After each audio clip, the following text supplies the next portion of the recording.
আগামী 6 মাসের মধ্যে নির্বাচন দেওয়ার ব্যবস্থা করবেন, বাট আমি মনে করি this is a wrong thing.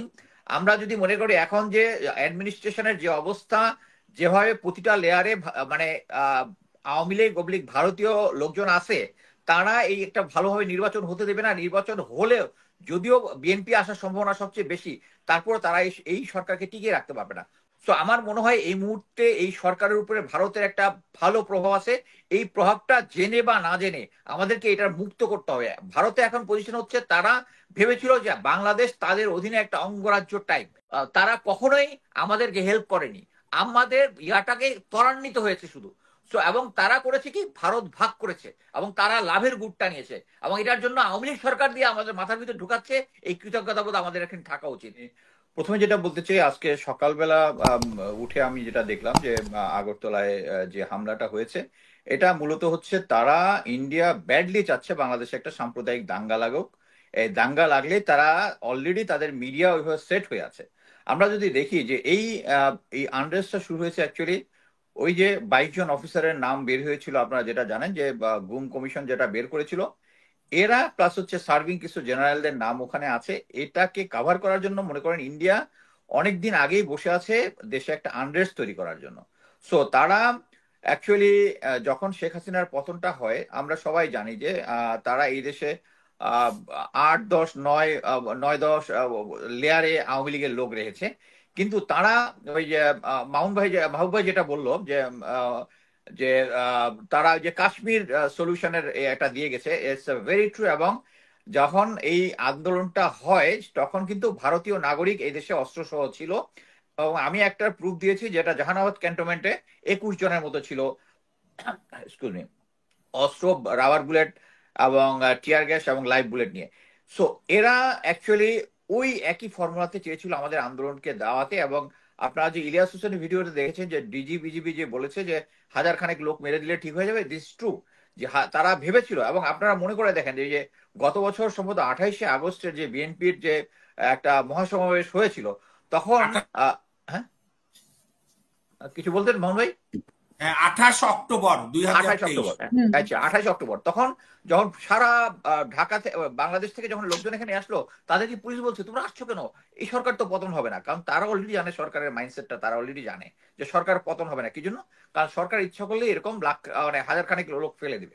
তো এইটাই এখানে হয়েছে। কিন্তু যখন এটা হয়ে যাওয়ার পরে, যখন এই সিচুয়েশনটা হয়ে যাওয়ার পর তারা এখন দেশের মধ্যে যখন আনরেস্ট সৃষ্টি করতেছে, চেষ্টা করবে, তখন কিন্তু প্রথম দিকে তারা একটু আপনি যেটা প্রশ্ন করলেন যে কেন এত দেরিতে, এর কারণ হচ্ছে তারা একটা রাইট টাইম খুঁজতেছিল। রাইট টাইমটা কখন হচ্ছে?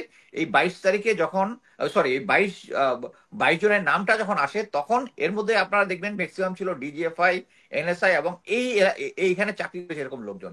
এবং এরাই কিন্তু আমাদের দেশের যে আন্ডারগ্রাউন্ডে যে সমস্ত ইন্ডিয়ান কানেকশন আছে তাদেরকে চিনে। এদের মাধ্যমেই কিন্তু তখন তারা এই আনরেস্টটা করেছে। এবং আমার এই যে ইলিয়াস হোসেন যে বলেছে যে 1 ঘন্টার মধ্যেই একটা ক্রাইসিস হতে পারে। আপনি যদি, আমি অ্যাকচুয়ালি 2 দিন আগে লাইভে বলেছিলাম যে এই যে সিচুয়েশনটা হয়েছে, সেনাপ্রধান, আমি জানি যে আমি সবাই বলেছি এর আগে যে সেনাপ্রধান যে সমস্ত লোকরা গুম খুন এবং অন্যান্য অন্যায়ের সাথে জড়িত তাদেরকে এখন পর্যন্ত স্যাক করতেছে না। এবং ডিজি বিজিবি 9 ডিবির জিওসি এবং অন্যান্যদেরকে রেখে দিছে একটা সিচুয়েশনের জন্য। যদি এমন কোন সিচুয়েশন হয়, দেশে আনরেস্ট হয়, আর্মি যদি ক্ষমতা নিতে, জনগণই যদি যখন বলে যে ক্ষমতা নিতে, তখন দেখা যাবে যে এই জেনারেলরা এবং পারপিটররা যারা আছে তারা বেঁচে যাবে।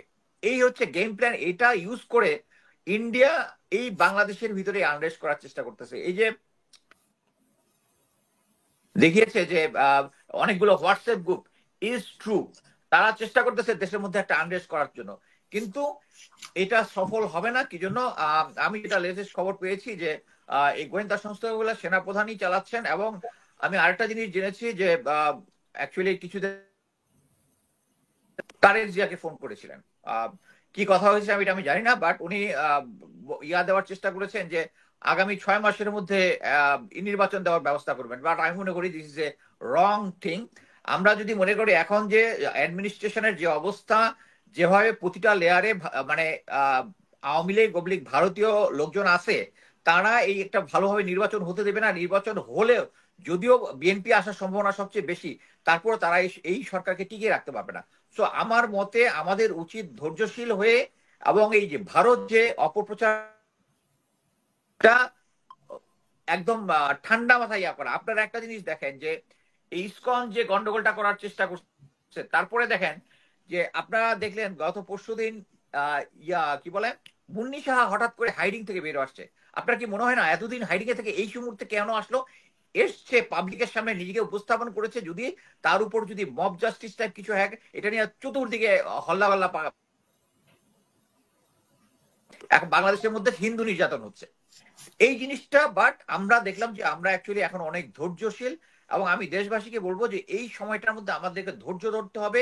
ভারত চাচ্ছে ব্যাডলি আমাদের ভিতরে, এই যে আজকে এই গতকালকে সকালে যে আগরতলাতে আক্রমণটা হয়েছে, এর মানে হচ্ছে আমরা যেন এটা রিটালিয়েট করি।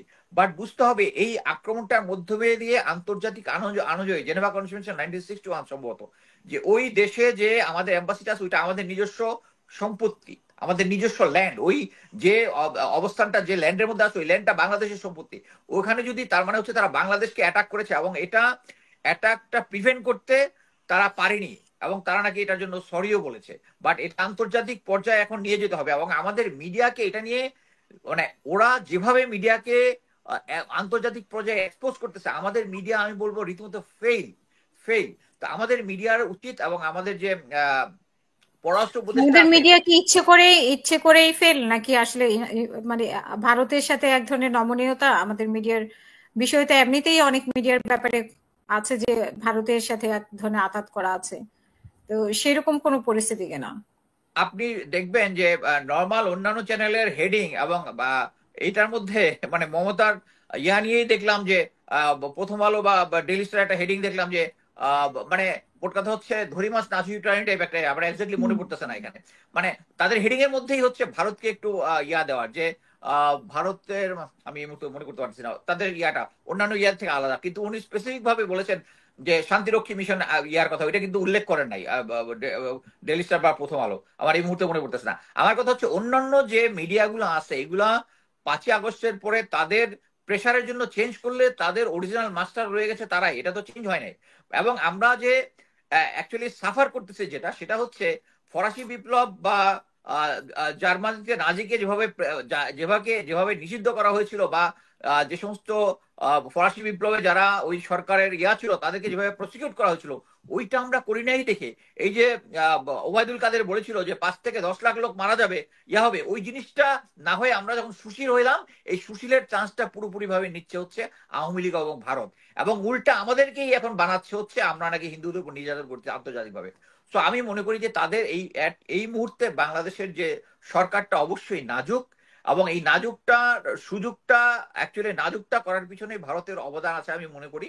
এবং আমি মনে করি যে প্রফেসর ইউনূস এই জিনিসটা ভালোভাবে দেখবেন। আমার মনে হয় যে উপদেষ্টা মন্ডলীর সদস্যের মধ্যে সিরিয়াসলি একটা চেঞ্জ হওয়ার প্রয়োজন আছে।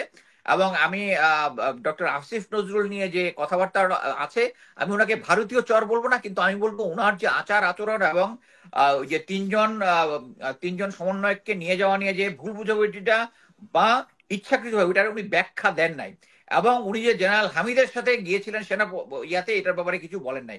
সো আমার কাছে মনে হয় উনি হয়তো ভারতীয় এজেন্ট না, কিন্তু উনি ইনফ্লুয়েন্স বাই দেম। সো আমার মনে হয় এই মুহূর্তে এই সরকারের উপরে ভারতের একটা ভালো প্রভাব আছে। এই প্রভাবটা জেনে বা না জেনে আমাদেরকে এটার মুক্ত করতে হবে। ভারতে এখন পজিশন হচ্ছে তারা ভেবেছিল যে বাংলাদেশ তাদের অধীনে একটা অঙ্গরাজ্য টাইপ। এবং আমার একজন ফ্রেন্ড আছেন এখানে রওশন রওশন ইয়াতে, উনি যেখানে কাজ করেন ওখানে এক ভারতীয় নাগরিক তাকে বলেছিল যে বাংলাদেশ তো আমাদের, এইভাবে উনি কথা বলেছেন। পরবর্তীতে উনি এটা নিয়ে কমপ্লেন করার পরে সে ভারতীয় চাকরি চলে গেছে। বাট কথা হচ্ছে তাদের মাইন্ডসেটটা হয়েছে ভারত আমাদের। এবং এই যে শুভেন্দু যে কথাটা বলেছে যে আমাদের মুক্তিযুদ্ধ তারা এনে দিয়েছে, বাংলাদেশ আমাদের, বা এই মুক্তিযুদ্ধে তারা সহায়তা করেছে। একটা জিনিস আপনারা দেখবেন যে 1965 ওয়ার থেকে শুরু করে এখন পর্যন্ত, কার্গিল থেকে শুরু করে এখন পর্যন্ত কোন যুদ্ধে ভারত কমপ্লিটলি উইন করেছে? অনলি 71। বিকজ ভারত উইন করেন, এটা আমরা উইন করেছি, আমাদের মুক্তিযোদ্ধারা উইন করেছে।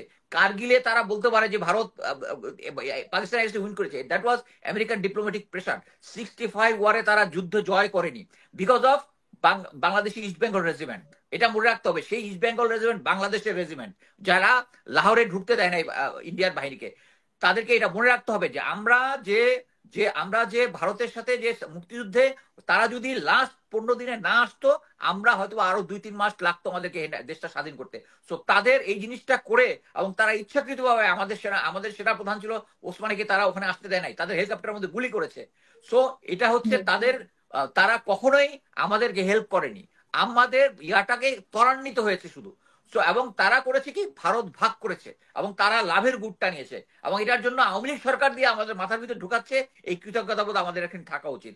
আমাদের মনে করি যে এখন ভারত বাংলাদেশের ভিতরে যে ভারতের প্রতি যে ঘৃণাটা দিয়েছে, এবং এটা মানে ভারত ঘৃণা দিয়ে প্রতিরোধ করার চেষ্টা করতেছে, দ্যাটস দ্য রং স্ট্র্যাটেজি।